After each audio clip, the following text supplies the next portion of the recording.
નમસ્કાર. આજે આપણે વાત કરવાના છીએ એક એવા વિષય પર જેની લાખો સરકારી કર્મચારીઓ અને પેન્શનરો કાગળોળે રાહ જોઈ રહ્યા છે. જી હા, 8મું પગાર પંચ. તો આખરે આ છે શું? ક્યારે લાગુ થશે? અને સૌથી અગત્યનો સવાલ, આનાથી કેટલો મોટો અને આકર્ષક ફાયદો મળી શકે છે? ચાલો આ બધા જ સવાલોના જવાબ એકદમ સરળ રીતે મેળવીએ. તો તમે પણ સાંભળ્યું જ હશે ને?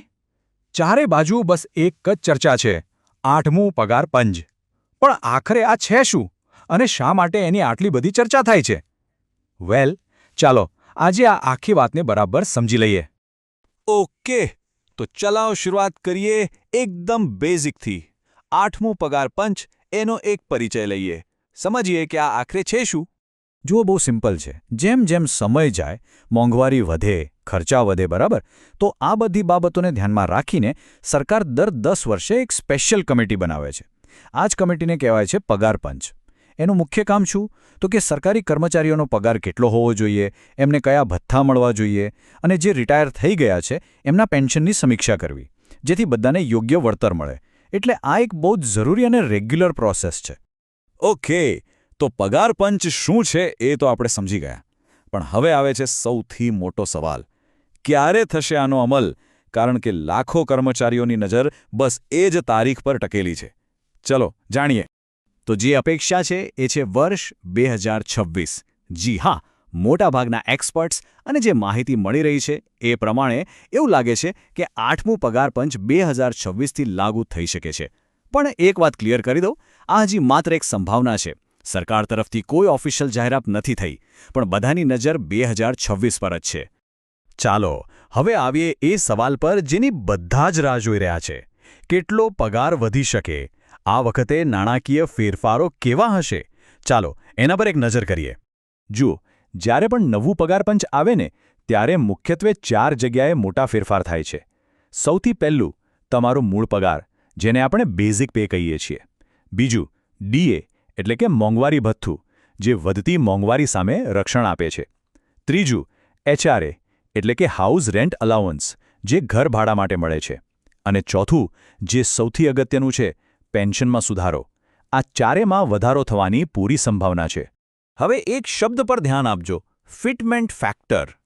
આ છે ને પગાર વધારાનો આખો ખેલ આના પર જ છે. આને એક જાદુઈ આંકડો સમજી લો. સિમ્પલ ભાષામાં, તમારો જે અત્યારનો બેઝિક પગાર છે એને આ ફેક્ટર સાથે ગુણાકાર કરવામાં આવે અને તમારો નવો પગાર નક્કી થાય. અને ખબર છે, આ વખતે એવી અપેક્ષા છે કે આ ફિટમેન્ટ ફેક્ટર 3થી 3.5 ગણો હોઈ શકે છે. તો આનો સીધો મતલબ શું થયો? આનો મતલબ એ થયો કે કર્મચારીઓનો મૂળ પગાર લગભગ 2થી 2.5 ગણો વધી શકે છે.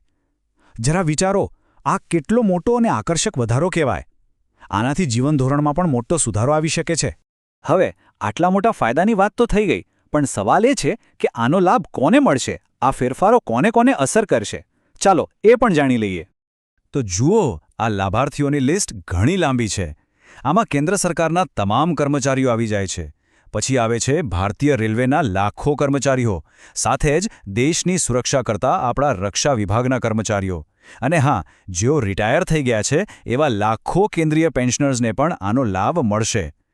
આપણે 8મા પગાર પંચની તો આટલી બધી વાત કરી રહ્યા છીએ, પણ એ જાણવું પણ જરૂરી છે કે અત્યારે કઈ સિસ્ટમ ચાલી રહી છે. ચાલો વર્તમાન સ્થિતિ પર એક નજર નાખીએ, જે ભૂતકાળને ભવિષ્ય સાથે જોડે છે. આખી પેટર્ન બહુ જ સરળ છે. જુઓ, છેલ્લું જે 7મું પગાર પંચ હતું એ 2016માં લાગુ થયું. અને આપણે વાત કરીએ એમ આ દર 10 વર્ષે થાય છે. તો 2016માં 10 વર્ષ ઉમેરો એટલે 2026. બસ આ જ કારણે 2026માં 8મા પગાર પંચની પૂરી સંભાવના છે. એકદમ સિમ્પલ અને રેગ્યુલર સાયકલ છે. તો આ હતી 8મા પગાર પંચ વિશેની લગભગ બધી જ જરૂરી માહિતી. એ વાત તો પાક્કી છે કે આનાથી લાખો લોકોના જીવનમાં એક મોટું સકારાત્મક પરિવર્તન આવશે. પણ એક મિનિટ માટે વિચારીએ, જ્યારે આટલા બધા કર્મચારીઓ અને પેન્શનરોના હાથમાં વધુ પૈસા આવશે તો સ્વાભાવિક છે કે બજારમાં ખરીદી વધશે. તો એનાથી આપણા દેશના અર્થતંત્ર પર શું અસર થશે? શું મોંઘવારી વધવાનો ડર છે કે પછી આનાથી દેશના વિકાસને વધુ ગતિ મળશે? આ એક બહુ જ મોટો અને વિચારવા જેવો સવાલ છે, ખરું ને?